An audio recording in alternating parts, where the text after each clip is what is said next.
Let's start with some politics. Now, the Center for African Democratic Affairs has called for this year's elections to be credible, adding the process leading to it must be free and fair. In a statement, the center noted the electoral process must not be left to the Electoral Commission, the government, and other government-established agencies alone. Now, the center again called for vigilance, involvement, and monitoring of all, particularly the media, to prevent the government of the day from wielding the power of incumbency to skew the process in its favor. According to the Center for African Democratic Affairs, in ensuring credible elections in Ghana, the media has a greater responsibility to play. CADA has therefore called on the media to wake up to their responsibility, work together with all electoral stakeholders to make the process and the November elections credible, free, and fair, so as to maintain the success chalked by the country since 1992. We're talking elections now. Let me go to the phone lines and speak to Director of the Center, Kwame Damwajima. Just joined me on the phone lines. Mr. Damwajima, grateful for your time tonight. Thank you. So let's start from here. The process has started. You think that to ensure a credible process, the beginning of that process must have that credibility, must be free and fair. Now, in that direction, what do you think about the processes so far as outlined by the Electoral Commission? Your voice is breaking. It breaks. All right. Right. Let's try and see if my voice will be stable this time. I'm asking that you have said that the elections must be free and fair, and that to ensure that the processes from the beginning should be also free and fair to end up in that credibility you're talking about. And I'm asking, the EC has started the process towards November 7. What do you make of how the process has been outlined, and do you think that the credibility that you're talking about can be achieved with the way the process has started? So far, I'm not impressed with what the EC is doing, especially with regard to the voters register. That is a very key document and part of the process. You see, election is a process, it's not an event. If you get one wrong, you are going to get everything wrong. Now with the registers, they talk about cleaning, and what they mean by cleaning, they are not putting it out. Aside of that, election is about rules and regulations. If what I read in the media, like a program, they were talking about receiving nominations in July, that immediately goes against the rule. The end of nomination to the election day should not be more than 90 days or less than 30 days. So if they start by ignoring the basic rules, then their preparations are not going right. They have to get the register right first before they go to the next stage of, say, taking the nominations and so on. The cleaning, they haven't told us much about what they are doing about the cleaning. Now they are talking about limited registration that is going to add up to whatever that is said is faulty.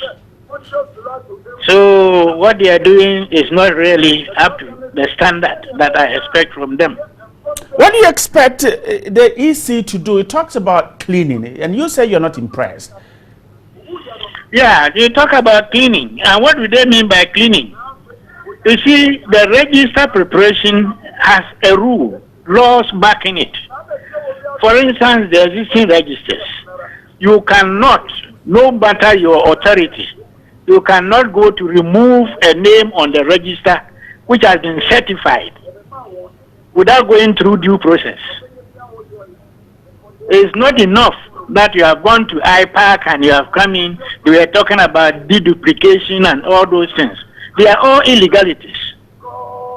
If somebody registers more than one, the law says the person should be found and prosecuted. You are not prosecuting, and you just go and sit in chambers and decide to expunge some of the names. Is it all the names, or just you leave some for the culprit? But prosecution is not the work of the Electoral Commission. The deterrent effect of the law. that encouraging more people to go and do multiple registration. All these things are not right. But, Mr. Damwa, you're talking of prosecution, but that's not the work of the Electoral Commission, to prosecute people who have double registered. The commission has to initiate. If you have seen somebody's name more than once, during registration, you take the residential addresses of people. That enables you to put them into units and electoral areas and polling stations. So you can look for the person and prefer charges before the review committee. You mean the Electoral Commission? Yes, you are saying something. I'm asking you, you're saying that the EC can prefer charges against people for double registering? Yes, if your name is found more than once. What about political parties? The law says you have to get a person to answer to the review committee. So it is a function of the commission to look for the person because they have registered the person. You seem to be heaping the blame on the EC. What about political parties? Because they know the people who they were pushing the people in. They are all guilty. But you have to look for the guilty person, the one who has committed that offense, whether by coercion or whatever. That is your duty as the registrar. You are saying political parties don't have a role in getting rid of people who have registered more than one? What role do they have? They in their constituencies. They were encouraging the unqualified people or somebody to do the illegality. And then you say you are engaging them to remove. How credible will it be? Are they now coming in to tell you that we put this name there, so take it out, or what? So you have to look for the person, ask why he or she has got the names twice or thrice. There should be attitudinal change nationwide, across board. Political parties, we citizens, and so on. Everybody should change their attitude towards elections. We should be law-abiding. We should respect the rules. Political parties are guilty, I know. They push the people to go and do the multiple registration. But now if you call them to come and help you remove those names, it will become tit for tat. If you remove mine, I will also mention something. And if, what about the other parties who did not involve themselves in such things? Are they going to be mere spectators or what? The other time they were mentioning these 600,000 dead names, people who have died. How do you get to know those names? Our birth and death registry is not up to standard. So how come that you got those names? Is it people who are coming to report? Did they bring the normal birth certificate, death certificate, and so on? Death certificate, burial certificate. Did they bring them? Or somebody just mentioned names to you and you are going to expunge? Mr. Damwa, you see, that is where some argue that political parties are in these constituencies. They know these persons who are dead, and so they have a greater role to play in getting their names off. And so when if the political parties have a role and they want to cooperate, they will have to come up with those people. And then the people should be put in public, that is, before the public review, the registration review committee, for them to defend themselves. How come that they got their names twice or thrice?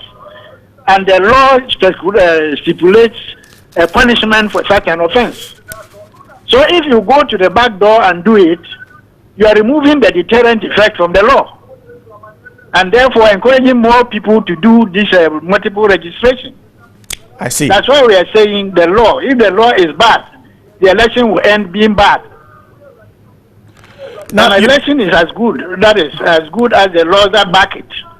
And so, if we rather dilute the laws and just do things just to get things going in our own interest, we are not doing the right thing. Let's wrap up on this. Your center issued a statement on the November Post talking about the role of the media. What would you make of the media's role in election years, particularly when now we have multiplicity of various media across the country?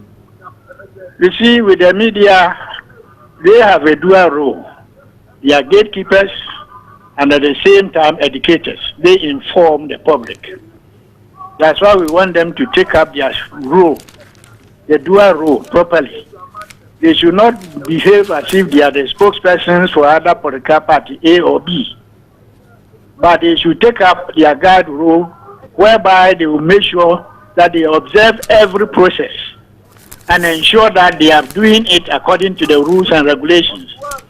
Then they will in turn educate the general public on how to behave, how to get involved in the elections and so on.